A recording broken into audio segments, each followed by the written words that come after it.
പ്രവാസലോകത്തെ വാർത്തകൾ. ഓസ്ട്രേലിയയിൽ 50,000-ഓളം വിദ്യാർത്ഥി വിസ അപേക്ഷകൾ കെട്ടിക്കിടക്കുന്നു. വിദേശ വിദ്യാർത്ഥി അപേക്ഷകളിലെ കുതിച്ചുചാട്ടം കാലതാമസം സൃഷ്ടിച്ചതായി റിപ്പോർട്ട്. വിദേശ അപേക്ഷകളുടെ കുത്തനെയുള്ള വർധനവിനെ തുടർന്ന് ഏകദേശം 50,000 വിദ്യാർത്ഥി വിസ അപ്പീലുകൾ അഡ്മിനിസ്ട്രേറ്റീവ് ട്രിബ്യൂണലിനു മുൻപാകെ കെട്ടിക്കിടക്കുന്നു.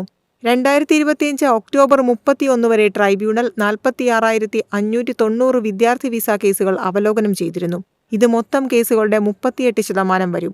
കേസുകൾക്ക് മുൻഗണന നൽകാനുള്ള ശ്രമങ്ങൾക്ക് പരിമിതമായ ജീവനക്കാരുടെ എണ്ണം തടസ്സമാകുന്നുണ്ടെന്ന് RTE ചീഫ് എക്സിക്യൂട്ടീവും പ്രിൻസിപ്പൽ രജിസ്ട്രാറുമായ മൈക്കൽ ഹോക്കിൻസ് പറഞ്ഞു. ഏറ്റവും കൂടുതൽ കാലതാമസം നേരിടുന്നത് സ്റ്റുഡന്റ് പ്രൊട്ടക്ഷൻ വിസ അപേക്ഷകൾ പ്രോസസ് ചെയ്യുന്നതിനായിരിക്കും. 3 മാസത്തിനുള്ളിൽ മൊത്തം ART കേസുകൾ 10% വർദ്ധിച്ച് ഒക്ടോബർ അവസാനത്തോടെ 1,24,000 ഉയർന്നതായും ഹിയറിംഗിൽ വെളിപ്പെടുത്തി. 2025-26 സാമ്പത്തിക വർഷത്തിന്റെ അവസാനത്തോടെ 71,045 കേസുകൾ തീർപ്പാക്കാൻ ട്രൈബ്യൂണൽ ലക്ഷ്യം വെച്ചിട്ടുണ്ട്. വിസ ബാക്ക്ലോഗ് വർദ്ധിക്കുന്നതിനിടയിൽ പുതിയ അപേക്ഷകർക്കുള്ള വിദ്യാർത്ഥി വിസ വ്യവസ്ഥയിൽ ഓസ്ട്രേലിയ നിയന്ത്രണം ഏർപ്പെടുത്തി.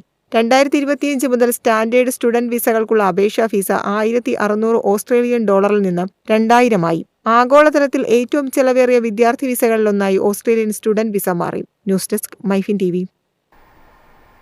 മൊബൈൽ ആപ്പുകൾ ഉപയോഗിക്കുന്നതിന് സിം കാർഡ് നിർബന്ധമാക്കാനുള്ള നീക്കം പ്രവാസികൾക്ക് തിരിച്ചടിയാകും. സിം ഫോണിൽ നിന്ന് മാറ്റിയാൽ വാട്സാപ്പിന്റെയും ടെലഗ്രാമിന്റെയും പ്രവർത്തനം നിലയ്ക്കും.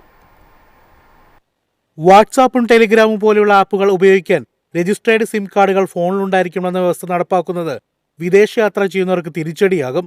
ആക്റ്റീവ് സിം കാർഡില്ലാത്ത WhatsApp, Telegram, Snapchat, ShareChat എന്നീ ചാറ്റിംഗ് ആപ്പുകൾ ഉപയോഗിക്കാനാവില്ലെന്ന മാർഗനിർദ്ദേശം കഴിഞ്ഞ ദിവസമാണ് ടെലികമ്മ്യൂണിക്കേഷൻസ് വകുപ്പ് പുറത്തിറക്കിയത്. ഫെബ്രുവരി 28 മുമ്പ് ഇത് നടപ്പാക്കാനാണ് കമ്പനികളോട് കേന്ദ്ര സർക്കാർ നിർദ്ദേശിച്ചിരിക്കുന്നത്. മിക്ക ആളുകളും വിദേശത്തെത്തിയ ശേഷം സ്വന്തം സിം കാർഡിന് പകരം ആ രാജ്യത്തെ താൽക്കാലിക സിം വാങ്ങാറുണ്ട്. ഇത്തരത്തിൽ സിം മാറിയാൽ വാട്സാപ്പ് പോലെയുള്ള ആപ്പുകൾ ഉപയോഗിക്കാൻ കഴിഞ്ഞേക്കില്ല. മാറിയിട്ടാലും 6 മണിക്കൂറിനുള്ളിൽ വീണ്ടും ഇന്ത്യൻ സിം ഇടേണ്ടതായി വന്നേക്കാം. അല്ലെങ്കിൽ ലോഗൌട്ട് ആകാം. താൽക്കാലിക സിം എടുക്കാതെ ഇന്ത്യൻ സിം തന്നെ ഫോണിലുണ്ടെങ്കിൽ വൈഫൈ വഴി ഇത്തരം ആപ്പുകൾ ഉപയോഗിക്കുന്നതിൽ തടസ്സം വരില്ല. ഇതിന് റോമിംഗ് പ്ലാനും ആവശ്യമില്ലെന്നാണ് ടെലികോം വകുപ്പ് വൃത്തങ്ങൾ സൂചിപ്പിക്കുന്നത്. ഇലക്ട്രോണിക് സിം ഉപയോഗിക്കുന്നതിന് തടസ്സമുണ്ടാകില്ല.